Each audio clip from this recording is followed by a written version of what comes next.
rule verification को काम गरौँ रुल ठीक छ कि छैन लेख्न त लेखियो त्यो ठीक छ कि छैन रुल भेरिफाई गर्न सकिन्छ रुल भेरिफिकेसन गर्नको लागि चाहिँ हामीसँग दुईटा मेथड छ एउटा भनेको ट्रुथ टेबल युज गर्न सक्छौं हामी ट्रुथ टेबलबाट पनि भेरिफाई गर्न सक्छौं अर्को भनेको चाहिँ रुलै युज गरेर पनि गर्न सक्छौं भनेको भर्खरै पढेको रुल अप्लाई गरेर हामी भेरिफाई गर्न सक्छौं सबैभन्दा सुरुमा म तिमीसँग कुरा गर्छु ट्रुथ टेबल मेथडको जस्तो मैले लेखेको एउटा रुल थियो त्यहाँनेरि a + ab भनेको चाहिँ a हुन्छ भन्ने रुल थियो यो रुललाई भेरिफाई गर्नको लागि ट्रुथ टेबल मेथड चुज गर्छु म ट्रुथ टेबल मेथडबाट यसलाई भेरिफाई गर्ने कोसिस गर्छु त्यसको लागि सबैभन्दा सुरुमा यसको ट्रुथ टेबल बनाउँछौं के हामी ट्रुथ टेबल बनाउनको लागि के गर्नुपर्छ भने याद गर्नु लेफ्ट ह्यान्ड साइडमा भएको एक्सप्रेसन र राइट ह्यान्ड साइडमा भएको एक्सप्रेसन लेफ्ट ह्यान्ड साइड र राइट ह्यान्ड साइड भनेको त बुझिहाल्छौ होला लेफ्ट ह्यान्ड साइडमा भएको एक्सप्रेसन र राइट ह्यान्ड साइडमा भएको एक्सप्रेसनको छुट्टा छुट्टै हामी के गर्छौं ट्रुथ भ्यालुज निकाल्छौं ट्रुथ भ्यालुज भनेको a + ab को भ्यालु कति हुन्छ निकाल्छौं ट्रुथ भ्यालु a को कति हुन्छ निकाल्छौं a को त निकाल्नै पर्यो नि a त पहिलेदेखि नै हुन्छ मसँग यसमा यो एक्सप्रेसनमा कतिवटा भेरिएबल छ इनपुट भेरिएबल ट्रुथ टेबल बनाउँदा इनपुट भेरिएबल हामीलाई चाहिन्छ भनेको कतिवटा भेरिएबल युज गरेको छ यो एक्सप्रेसनमा त्यो भेरिएबल हामीलाई थाहा हुनुपर्छ कतिवटा छ यसमा दुईटा छ त्यसैले यो ट्रुथ टेबलको इनपुटमा हामीसँग दुईटा भेरिएबल इनपुटको रूपमा आउँछ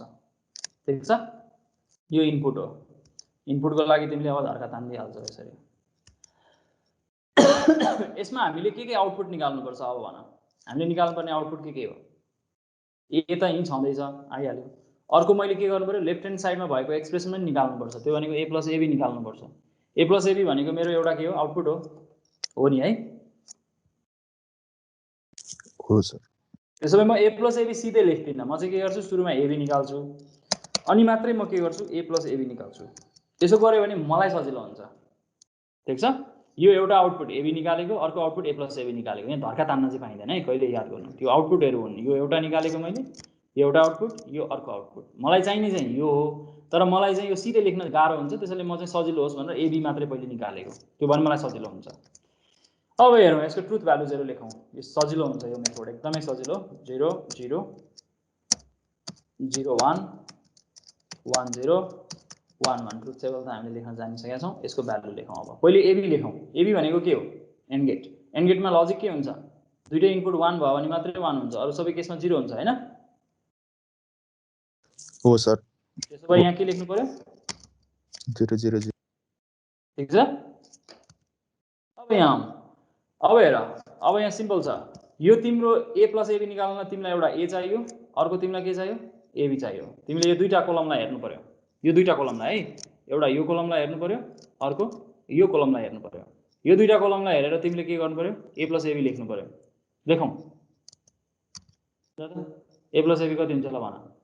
भनेको a र ab लाई अर गेटमा पठाऊ 0 0 0 हुन्छ अर गेटमा 0 0 हुन्छ यहाँ के हुन्छ मैले हरियोमा मार्कअप गर्दैको छु त हेर न a + ab a र ab लाई तिमीले अर गेटमा पठाउनु पर्यो 1 हुन्छ यस